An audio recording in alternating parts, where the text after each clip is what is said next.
இவாஞ்சலிஸ்ட் பால் பாலபாஸ்கரன் எழுதிய அனுதினமும் சிலுவையை சுமப்போம் என்ற புஸ்தகத்தை crosswayministries.ca மூலமும் ஃபேஸ்புக்கில் அனுதினமும் பார்க்கலாம். நிச்சயமாக இந்த வார்த்தைகள் உங்கள் ஆவிக்குரிய வாழ்க்கைக்கு உதவியாக இருக்கும் என்றும் நம்முடைய கர்த்தராகிய இயேசு கிறிஸ்துவையும் அவர் சிலுவையில் நிறைவேற்றியதையும் மகிமைப்படுத்தும் என்று நாம் நம்புகிறோம்.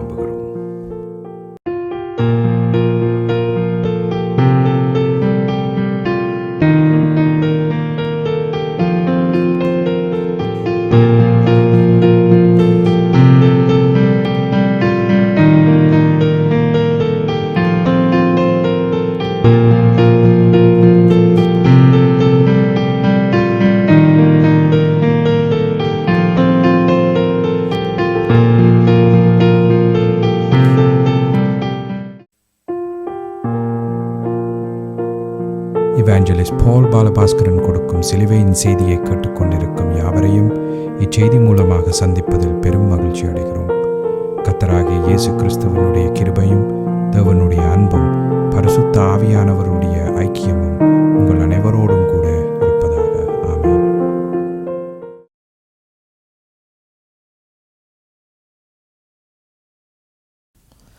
நான் இவாஞ்சலிஸ்ட் பால் பாலபாஸ்கரன். சிலுவையின் செய்தி என்ற இந்த நிகழ்ச்சியில் என் சகோதரர்கள், என் சகோதரிகள், என் நண்பர்கள் எல்லோரையும் மறுபடியும் சந்திப்பதில் நான் பெரும் மகிழ்ச்சி அடைகிறேன்.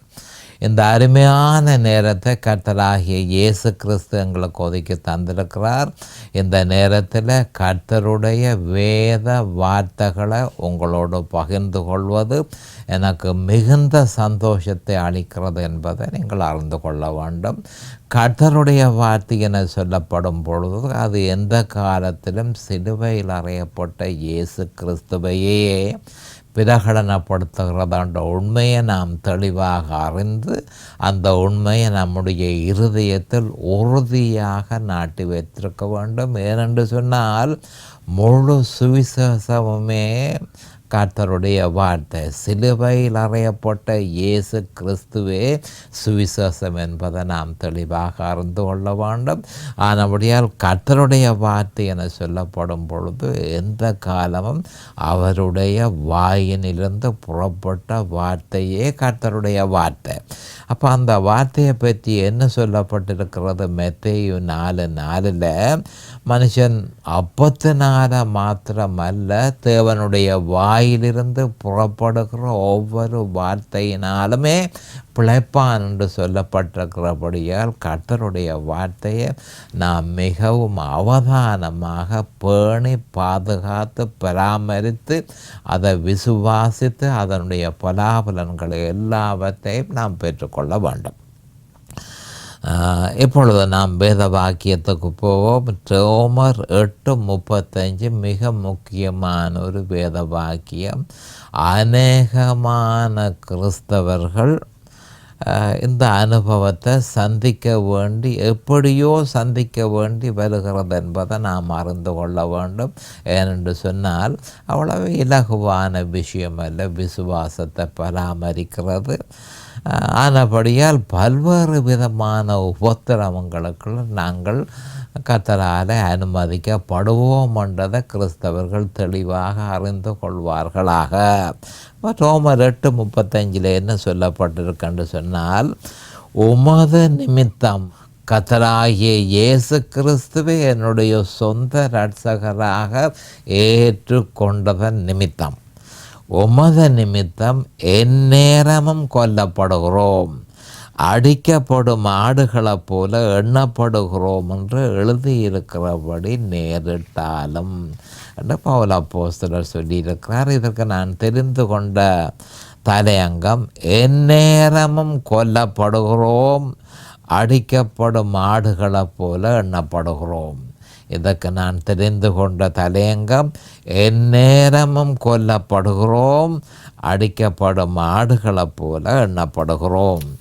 இதை பற்றி நாம் விவரமாக பார்ப்போம். அதற்கு முதல் நாம் ஜெபத்துக்கு கடந்து செல்லுவோம். அருமையானங்கள் பிதாவே உமக்கு ஸ்தோத்திரம். பரலோகத்தின் தேவனே எமக்கு ஸ்தோத்திரம்.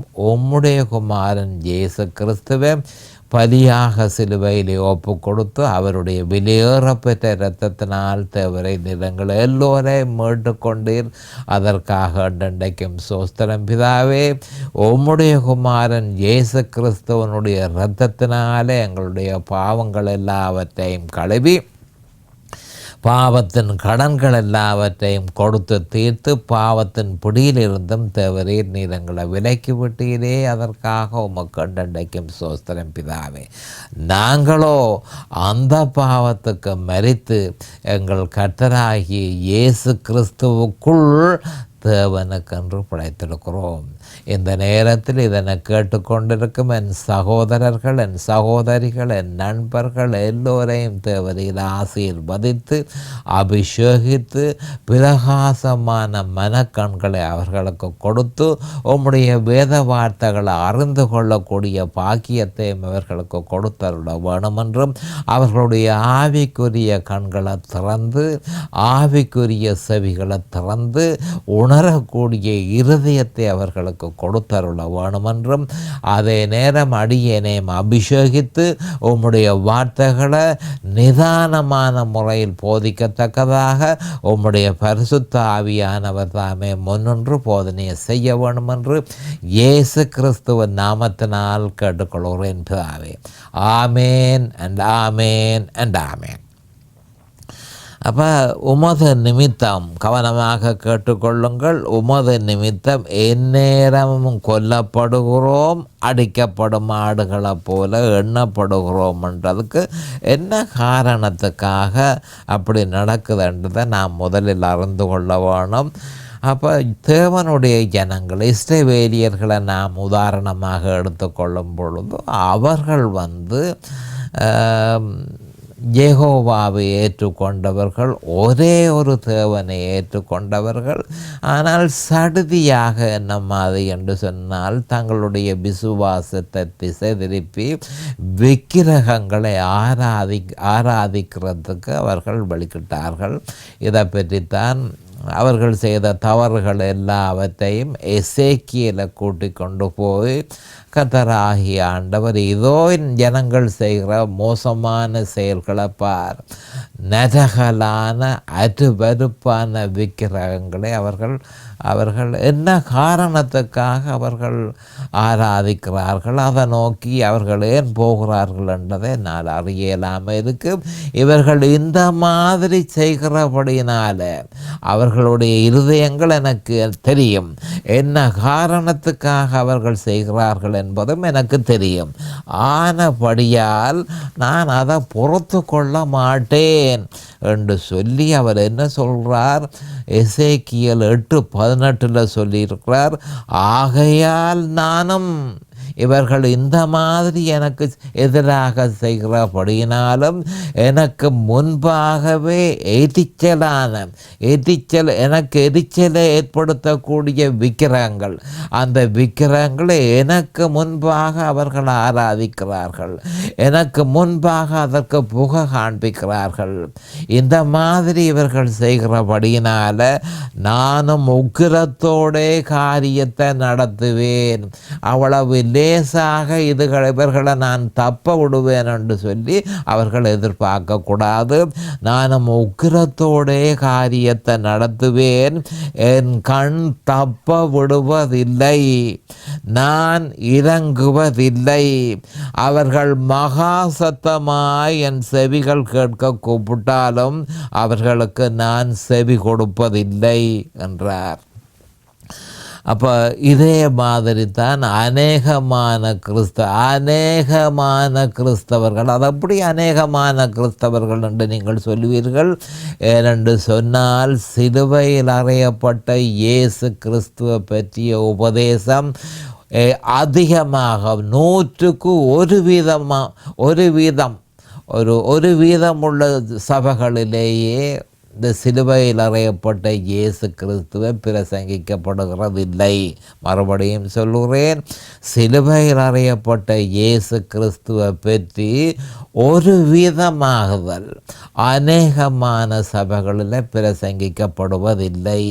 அப்போ பிரசங்கிக்கப்படாவிட்டால் சபையில் இருப்பவர்கள் வேறொரு இயேசுவை விசுவாசிக்கிறத தவிர அவர்களுக்கு வேறு வழியே இல்லை. இதன் நிமித்தமே தேவன் அவர்கள் மீது கோபமாக இருக்கிறார். நானும் உக்கிரத்தோடைய காரியத்தை நடத்துவேன் என்று சொல்கிறார். என் கண் அவர்களை தப்ப விடுவதில்லை என்று சொல்கிறார். நான் அவர்களுக்கு இறங்குவதில்லை என்று சொல்கிறார். அவர்கள் மகா சத்தமாய் என் செவிகள் கேட்க கூப்பிட்டாலும், எவ்வளவு சத்தமாய் ஜெபம் பண்ணினாலும் நான் அவர்களுக்கு செவி கொடுப்பதில்லை என்று அவர் தெளிவாக சொல்லியிருக்கிறார். அப்போ கிறிஸ்தவர்கள் இந்த மாதிரி செய்கிறார்கள் என்பதை கொரிந்திய சபையில் பவுல் அப்போஸ்தலர் தெளிவாக கொரிந்திய கிறிஸ்தவர்களுக்கு சொன்னார். 11:4 2 கொரிந்தியர் 11:4 எப்படியெனில் உங்களிடத்தில் வருகிறவன் நாங்கள் பிரசங்கியாத வேறொரு இயேசுவை பிரசங்கித்தானால், அப்போ நாங்கள் பிரசங்கியாத வேறொரு இயேசுவை பிரசங்கித்தானால், அல்லது நீங்கள் பெற்றிராத வேறொரு ஆவியையும் நீங்கள் ஏற்றுக்கொள்ளாத வேறொரு சுவிசேஷத்தையும் பெற்றீர்களானால் நன்றாய் சகித்திருப்பீர்களே. அப்போ இந்த மாதிரி என்ன மாதிரி என்றால், சிலுவையில் அறையப்பட்ட இயேசு கிறிஸ்துவை பிரசங்கிக்காத இடத்துல நிச்சயமாக வேறொரு இயேசுவையே பிரசங்கிக்கப்படும் என்பதை நாம் அறிந்து கொள்ள வேண்டும். அப்போ வேறொரு இயேசுவை பிரசங்கிக்கப்படும் கர்த்தருக்கு அது அருவருப்பான ஒரு விஷயம். நான் இருக்கத்தக்கதாக, நான் சிலுவையிலே எல்லாவற்றையும் உனக்காக செய்து முடித்திருக்கத்தக்கதாக நீ என்ன காரணத்துக்கு வேறு ஒன்றை நாடி போகிறாய்? எனக்கு அது அருவருப்பான விஷயம். அந்த அருவருப்பான விஷயத்தை நீ ஏன் செய்கிறாய்? ஆனபடியால் என் கண்கள் உன்னை தப்ப விடுவதில்லை என்று சொல்லி எசேக்கியலில் இவர்களுக்கு யூதர்களுக்கு சொன்ன அதே மாதிரி கிறிஸ்தவர்களுக்கும் சொல்கிறார் என்ற உண்மையை நிச்சயமாக கிறிஸ்தவர்கள் அறிவார்களாக, நிச்சயமாக அறிவார்களாக. அப்போ நான் என்ன சொல்கிறேன் என்று சொன்னால், நாங்கள் எங்கள் தேவனுடைய நாமத்தை மறந்து அந்நிய தேவனை கையெடுத்திருந்தோம். ஆனால் அதென்ன அந்நிய தேவன்? வேறொரு இயேசு, வேறொரு இயேசு. தேவன் அதை ஆராய்ந்து விசாரியாதிருப்பாரோ? இருதயத்தின் அந்தரங்களை அவர் அறிந்திருக்கிறாரே. அந்தரங்கங்களை, இருதயத்தின் அந்தரங்கங்களை அவர் அறிந்திருக்கிறாரே. அப்போ அவர் என்ன செய்கிறார் என்று சொன்னால், அப்போ மனுஷர்களில் தன்னுடைய ஜனங்களெல்லாம் புளிப்பு அவர்களுக்குள்ள நிறைந்து போயிருக்கிறபடியினால் அந்த புளிப்பை நான் அவர்களுக்கு காண்பிக்க வேணும். இதோ இந்த விதமாக நீங்கள் எனக்கு எதிராக தவறு செய்கிறீர்கள், எனக்கு எதிராக கலகம் செய்கிறீர்கள் என்பதை நீங்கள் அறிந்து கொள்ள வேண்டும். இதன் நிமித்தம் அதாவது பெறக்கூடிய ஆசீர்வாதங்கள் எல்லாம் உங்களுக்கு தடை செய்யப்பட்டிருக்கிறது. நான் உங்களை என்ன மாதிரி என்று சொன்னால், உங்களுடைய ஜெபங்கள் ஒன்றையும் நான் கேட்க போறதில்லை என்று சொல்லி ஆண்டவர் தெளிவாக சங்கீதம் 44:20-21 யூதர்களுக்கு மட்டுமல்ல கிறிஸ்தவர்களுக்கும் சொல்லியிருக்கிறார் என்ற உண்மையை நாம் அறிந்திருக்க வேணும். அப்போ இருதயத்தின் அந்தரங்கங்களை அவர் அறிந்திருக்கிறபடியால் அப்போ அதிகமான பேர் மனுஷன் இப்படிப்பட்டவன் தான் என்று சொல்லி கிறிஸ்தவனாயிருந்தாலும் அவனும் இப்படிப்பட்டவன் தான் என்றதை அவர் முன்கூட்டியே அறிந்திருக்கிறாரே. அப்போ அறிந்திருக்கத்தக்கதாக என்ன காரணத்துக்காக உத்தரவத்தை அனுப்புகிறார் என்று சொல்லி மனுஷன் தன்னுடைய வாத பிரதிவாதங்களை ஏறெடுக்கிறத நாம் காண்கிறோம். அப்போ என்ன மாதிரி இருதயத்தின் அந்தரங்கங்களை அவர் அறிந்திருக்கிறபடியால் அவர் உபத்திரவங்களை ஏன் ஜனங்களுக்கு அனுமதிக்கிறார் என்று கேள்வி கேட்கப்படுகிறது. அப்போ அதற்கு மறுமொழி என்னென்று சொன்னால், அந்த உபத்திரவங்கள் மூலம் தன் ஜனங்களை சூழ்ந்திருக்கிற புளிப்பு. அப்போ எப்படி புளிப்பு ஏற்பட்டது? பொய்யான உபதேசங்களை கேட்டதன் நிமித்தம், வேதத்தில் இல்லாத வார்த்தைகளை கேட்டதன் நிமித்தம், பிசாசுகளின் உபதேசங்களை கேட்டதன் நிமித்தம் அவர்களுக்குள்ள புளிப்பு ஏற்பட்டிருக்கிறது. அந்த புளிப்பு ஏற்பட்டதன் நிமித்தம் அவர்கள் எனக்கு எதிராக கலகம் செய்கிறார்கள். அப்போ அந்த புளிப்பை அவர்களுக்கு வெளிப்படுத்த வேண்டியது கட்டாயமாக தேவை இருக்கிறது. அப்ப அந்த உபத்திரவங்கள் மூலம் தன் ஜனங்களை, அவருடைய ஜனங்கள் என்றே அவர் சொல்கிறார். கிறிஸ்தவர்களே மென் ஜனங்கள் என்றே அவர் சொல்கிறார். அப்போ உபத்திரவங்கள் மூலம் தன் ஜனங்களை சூழ்ந்திருக்கிற புளிப்பை அவர்களுக்கு வெளிப்படுத்துகிறது மட்டுமல்ல, அவர்கள் தன்னை அண்டி வருக பாதைகளையும் அவர் திறக்கிறார். அப்போ புளிப்பை அறிந்து, புளிப்பை உணர்ந்து, தான் செய்த பாவத்தை உணர்ந்து, அந்த பாவத்துக்கு மன்னிப்பு கேட்டு திரும்பி வா மனம் திரும்பு, பரலோக ராஜ்யம் சமீபமாய் இருக்கிறது என்று சொல்லி தெளிவாக சொல்லியிருக்கிறார். அப்போ உமது நிமித்தம் எந்நேரமும் கொல்லப்படுகிறோம், அடிக்கப்படும் ஆடுகளைப் போல எண்ணப்படுகிறோம் என்ற சொற்றொடர் மிகப்பெரிய உண்மை அதில் பொதிந்திருக்கிறது என்பதை நாம் மறந்து கொள்ள வேண்டும். அது என்னவென்றால், ஒருவன் கிறிஸ்துவை தன் சொந்த இரட்சகராக ஏற்றுக்கொண்டவுடன் அவன் முற்றிலும் கிறிஸ்துவனுடைய சொத்தாக இருக்கிறான். கவனமாக கேட்டுக்கொள்ளுங்கள். அதாவது இயேசு கிறிஸ்துவை சொந்த இரட்சகராக ஏற்றுக்கொண்ட உடனேயே அந்த கிறிஸ்தவன் முற்று முழுதுமாக இயேசு கிறிஸ்துவை தேவன் ஏற்றுக்கொண்ட உடனேயே தேவனுடைய சொத்தாக அவன் இருக்கிறான் என்ற உண்மையை நாம் அறிந்திருக்க வேண்டும். அவன் கிறிஸ்துவுக்குள் இருக்கிறான், அவன் எனக்குரியவன், அவன் என்னுடைய சொத்து என்று சொல்லி கர்த்தர் உரிமை கொண்டாடுகிறார். இது பற்றி வேதம் 1 கொரிந்தியர் 6:19-20 சொல்லி இருக்கிறத நான் கொஞ்சம் விவரமாக பார்ப்போம். உங்கள் சரீரமானது நீங்கள் தேவனாலே பெற்றும் உங்களில் தங்கியும் இருக்கிற பரிசுத்த ஆவியானவருடைய ஆலயமாயிருக்கிறதென்றும் நீங்கள் உங்களுடையவர்கள் அல்லவென்றும் அறியீர்களா? கவனமாக கேட்டுக்கொள்ளுங்கள். நீங்கள் உங்களுடையவர்கள் அல்லவென்று அறியீர்களா? அப்போ கிறிஸ்தவர்கள் அறிந்து கொள்ள வேண்டிய விஷயம், எனக்கேன் இப்படி நடக்குது என்று சொல்லி ஒரு கேள்வி கேட்கக்கூடாது. நீங்கள் என்னுடையவர்கள், நீங்கள் உங்களுடையவர்கள் அல்ல என்று தெளிவாக இங்கு சொல்லப்பட்டிருக்கு. கிரயத்து கொள்ளப்பட்டீர்களே, நான் உங்களை என் குமாரனுடைய இரத்தத்தினால வாங்கி இருக்கிறனே, அடிமை சந்தையில் விலை கொடுத்து உங்களை வாங்கி இருக்கிறனே, நீங்கள் என்னுடைய சொத்தாயிருக்கிறீர்கள் என்று சொல்லி தேவன் சொல்கிறார்.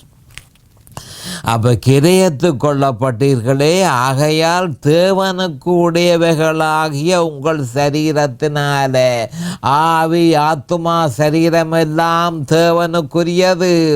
அந்த சரீரத்தினாலும் உங்கள் ஆவியினாலும் தேவனை மகிமைப்படுத்துங்கள். உங்களுக்கு நியமிக்கப்பட்ட பொறுப்பு என்னென்று சொன்னால், இடவிடாமல் தேவனை மகிமைப்படுத்துங்கள்.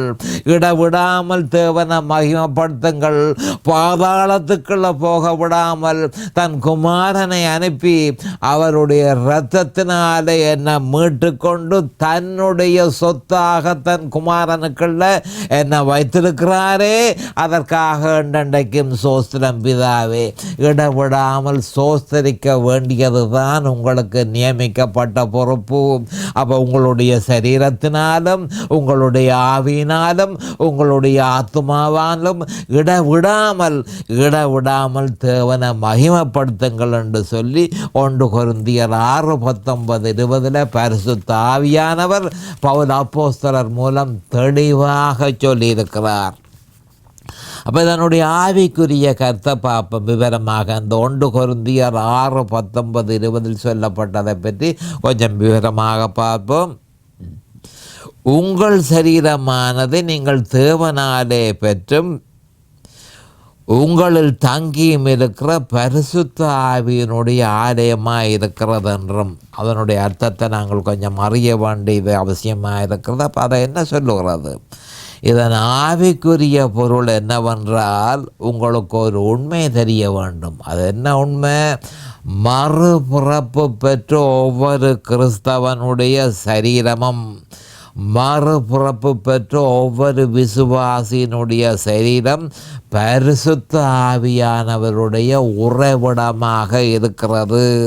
இதை பற்றி 1 கொரிந்தியர் 3:16-17 தெளிவாக சொல்லப்பட்டிருக்கிறது. பரிசுத்த ஆவியானவர் உங்களுக்குள்ள வாசமாயிருக்கிறார் என்பதை நீங்கள் அறியாமல் இருக்கிறீர்களா? அது நீங்கள் உங்களுடைய சரீரத்தை கெடுத்தால் நான் உங்களை கெடுப்பேன் என்று சொல்லி 3:17 1 கொரிந்தியர் 3:17 சொல்லப்பட்டிருக்கிறது. அப்போ நீங்கள் உங்களுடையவர்கள் அல்லவென்று, அப்போ நான் உங்களை விலை கொடுத்து வாங்கியிருக்கிறேன், இனிமேல் நீங்கள் அல்ல. ஆனபடியால் தான் பவுல் அப்போஸ்தலர் கிறிஸ்துவுடனே கூட சிலுவையில் அறையப்பட்டேன், ஆயினும் பிழைத்திருக்கிறேன், இனி நான் அல்ல, கர்த்தர் என்ன விலை கொடுத்து வாங்கியிருக்கிறார், நான் கர்த்தருக்குரிய நான். அப்போ நீங்கள் உங்களுடையவர்கள் அல்லவென்றும் அறியீர்களா? அறியாமல் இருக்கிறீர்களா? இதுதான் கிறிஸ்தவர்களுடைய பிரச்சனை, அறியாமல் இருக்கிறது. கிறிஸ்டியானிட்டி முழுக்க எல்லாம் விசுவாசத்தின் மூலம் தேவனிடத்தில் நாம் போயிருக்கிறபடியினால் அறிய வேண்டியது கிறிஸ்தவனுடைய முக்கியமான கடமை. அறிகிறதன் மூலம்தான் கிறிஸ்துவுக்குள்ள சேர முடியும் என்ற உண்மையை அறிந்திருக்க வேணும். அப்போ இன்னும் நீங்கள் அறியாமல் இருக்கிறது என்ன? நீங்கள் என்னுடைய சொத்து என்றதையும் என்னுடைய பரிசுத்த ஆவியானவர் உங்களில் வாசமாயிருக்கிறார் என்றதையும் நீங்கள் இன்னும் அறியாமல் இருக்கிறீர்களா?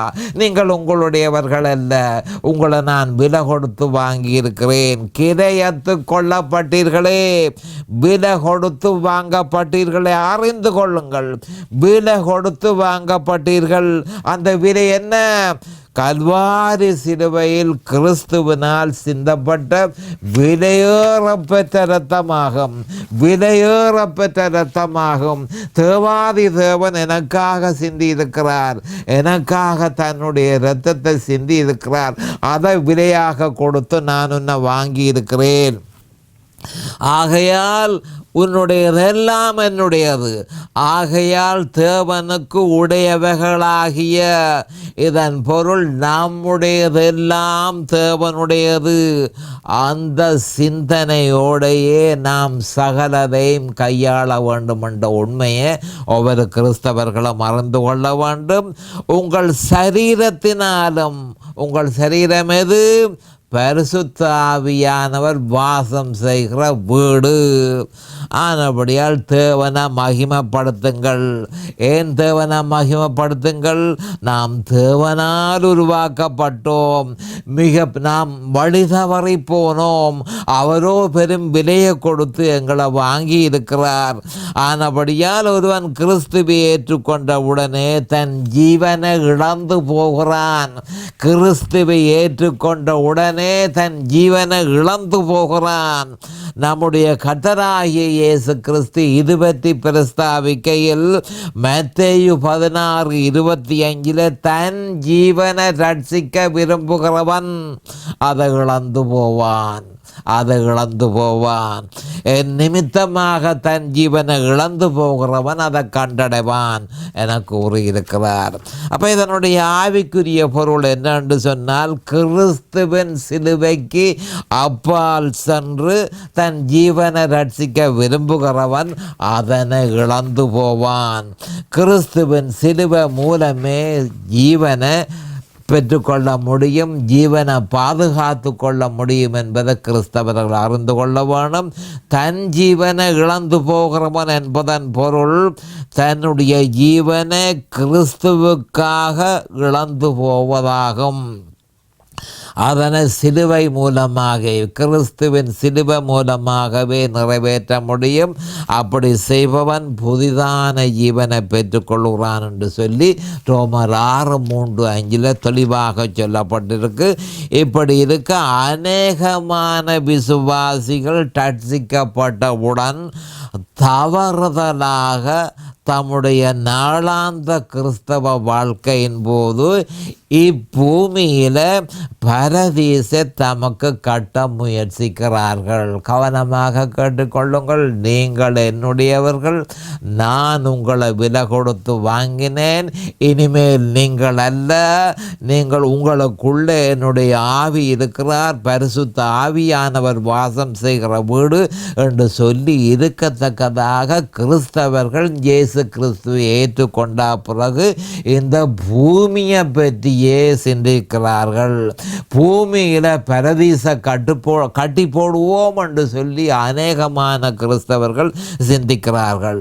ஆனால் வேதவாக்கியமோ நாம் கிறிஸ்துவுடனே கூட சிலுவையில் அறையப்பட்டு மரித்து கிறிஸ்துவுக்குள் பிழைத்திருக்கிறோம் என்று கலாத்தியர் 2:20 சொல்லப்பட்டிருக்கிறது மட்டுமல்ல, அப்படியே நாமும் எண்ணிக்கொள்ள வேண்டும் என்பதை பற்றி பவுல் அப்போஸ்தலர் ரோமர் 6:11 அப்படியே நீங்களும் உங்களை பாவத்திற்கு மரித்தவர்களாகவும் நம்முடைய கர்த்தராகிய இயேசு கிறிஸ்துவுக்குள் தேவனுக்கென்று பிழைத்திருக்கிறவர்களாகவும் எண்ணிக்கொள்ளுங்கள் என்று சொல்லப்பட்டு கிடக்கு. அப்போ பூமியில் பரதேச கட்டுகிற எண்ணத்தில் இருந்து நாம் விடுதலையாகி நாம் கிறிஸ்துவுடனே கூட சிலுவையில் அறையப்பட்டு அவரோடு மரித்து அவரோடு உயிர்த்தெழுந்து இப்பொழுது அவரில் பிழைத்திருக்கிறேன் என்று சொல்லி நீ பெருமை பாராட்ட வேணுமே தவிர இந்த பூமியில் பரதேச கட்ட கிறிஸ்தவர்கள் வெளிக்கிடக்கூடாது. அப்போ அவர்கள் என்ன செய்ய வேணும் என்று சொன்னால், கலாத்தியர் 2:20 பவுல் அப்போஸ்தலர் சொன்ன சாட்சி மாதிரி தொடர்ச்சியாக அந்த சாட்சியை மேற்கொள்ளுகிறது மட்டுமல்ல, ரோமர் 6:11 சொல்லப்பட்டிருக்கிறதே அவர்கள் சாட்சியாக சொல்ல வேணும். அப்படியே நீங்களும் உங்களை பாவத்திற்கு மரித்தவர்களாகவும் நம்முடைய கர்த்தராகிய இயேசு கிறிஸ்துவுக்குள் தேவனுக்கென்று பிழைத்திருக்கிறவர்களாகவும் எண்ணிக்கொள்ளுங்கள். தேவனுக்கென்று பிழைத்திருக்கிற நாம் நமக்கென்று இந்த பூமியிலே பரதீச கட்ட முயற்சிப்பது வேதத்துக்கு எதிரான வன்முறை அல்லவா? அப்போ ஏன் அந்த மாதிரியான சிந்தனை வந்தது? புளிப்பு, பொய்யான உபதேசங்களினால புளிப்பு ஏற்பட்டு விட்டது. அப்போ புளிப்பு ஏற்பட்டபடியினால் அந்த புளிப்பை அவர் சுட்டி காட்டி சிட்சையை கொடுத்து சோதனைகளில் உட்படுத்தி அவர்களை மறுபடியும் தன்னை அண்டி வர செய்கிறார் என்ற உண்மையை நாம் அறிந்து கொள்ள வேண்டும். அப்போ புளிப்பை காட்டுகிறார். நீ பரதீச கட்டுறதுலேயே நிற்கிறாயோ? பூமியில் பரதீச கட்டுறியோ? சாத்தானோட சேர்ந்து பரதீச கட்டுறியோ?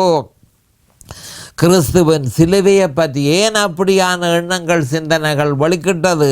கிறிஸ்துவின் சிலுவையை பற்றிய அறியாமை அல்லது கிறிஸ்துவின் மேலுள்ள அவிசுவாசம் அநேகமான கிறிஸ்தவர்களை பூமியில் உள்ளவர்களை தேட வற்புறுத்துகிறது. இவர்களை பற்றி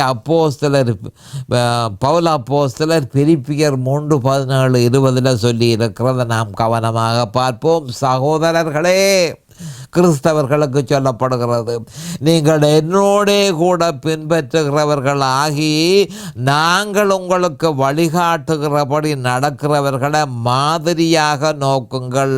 ஏனெனில் அநேகர் வேறு விதமாய் நடக்கிறார்கள். அவர்கள் கிறிஸ்துவின் சிலுவைக்கு பகைஞர் என்று உங்களுக்கு அநேகம் தரம் சொன்னேன். இப்பொழுதும் கண்ணீரோடும் சொல்கிறேன். அவர்களுடைய முடிவு அழிவு, அவர்களுடைய தேவன் வயிறு, அவர்களுடைய மகிமை அவர்களுடைய இலச்சையே. அவர்கள் பூமிக்கு அடுத்தவைகளை சிந்திக்கிறார்கள். நம்முடைய குடியிருப்போ பரலோகத்தில் இருக்கிறது. அங்கே இருந்து கர்த்தராகிய இயேசு கிறிஸ்து என்னும் இரட்சகர் வர எதிர்பார்த்து கொண்டிருக்கிறோம் என கூறியிருக்கிறார். நேரம் சமீபமாகிவிட்டது. அடுத்த செய்தியில் என்னும் விவரமாக பார்ப்போம். அது வரைக்கும் கர்த்தராகிய இயேசு கிறிஸ்துவின் நாமத்தினால் நான் உங்களை ஆசீர்வதிக்கிறேன். அவருடைய கிருபையும் அவருடைய இரக்கமும் உங்களுக்கு தாராளமாக கிடைப்பதாக. இயேசுவின் நாமத்தில் பரிசுத்த பிதாவே, ஆமேன் அண்ட் ஆமேன் அண்ட் ஆமேன். இந்த சிலுவையின் செய்தியை கேட்பவர்கள் அதன் ஆவிக்குரிய பலனை பூரணமாக அடைய வேண்டும் என்பதே நம்முடைய பிரார்த்தனையாகும். தொலைபேசி மூலம் தொடர்பு கொள்ள விரும்புவோர் 647-465-1224 மூலமும், இமெயில் மூலம் தொடர்பு கொள்ள விரும்புவோர் paulbalabaskaran@gmail.com மூலமும் தொடர்பு கொள்ளலாம்.